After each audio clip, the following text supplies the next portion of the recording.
Hi friends, அனைவருக்கும் வணக்கம். இன்றைக்கி என்ன ஒரு டிஷ்ஷுன்னு பார்த்தீங்கன்னா முருங்கைக்கீரை சூப்பு. இது முருங்கைக்கீரை சூப்புக்கு உண்டான என்னென்ன பொருள் வேணும்னு தான் அந்த வீடியோவில் பார்க்க போகிறோம். இந்த வீடியோவை பாருங்கள். இதனுடைய ஃபுல் வீடியோ வந்து என்னோடய டிஸ்கிரிப்ஷனில் இருக்குது. அதுக்கு தேவையான சுத்தமான செக்கு நெல்லெண்ணெய் 50 ml, அதுக்கு உண்டான தேவையான மிளகு, சீரகம். மிளகை வந்து நான் வந்து வறுத்து உடச்சி வச்சுருக்கேன். இதுபோல் நம்ம வந்து உடச்சி வச்சுருக்கணும். அடுத்து பார்த்திங்கன்னா சின்ன வெங்காயம், தக்காளி, இஞ்சி பூண்டு. அதாவது இஞ்சி பூண்டை பேஸ்ட்டு பண்ணக்கூடாது, அம்மியில் வச்சு கொஞ்சம் ஒன்றும் பாதியமாக அரைச்சி வச்சுருக்கணும்.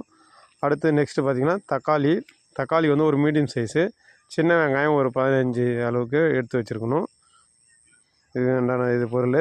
அடுத்து பார்த்திங்கன்னா அதுக்கு உண்டான தேவையான மஞ்சத்தூள் எடுத்து வச்சுருக்கோம். அடுத்து பார்த்திங்கன்னா நம்மளுக்கு வந்து இஞ்சி பூண்டு பேஸ்ட்டு சொன்னீங்களா, இங்கே பாருங்கள். இது வந்து பூண்டு.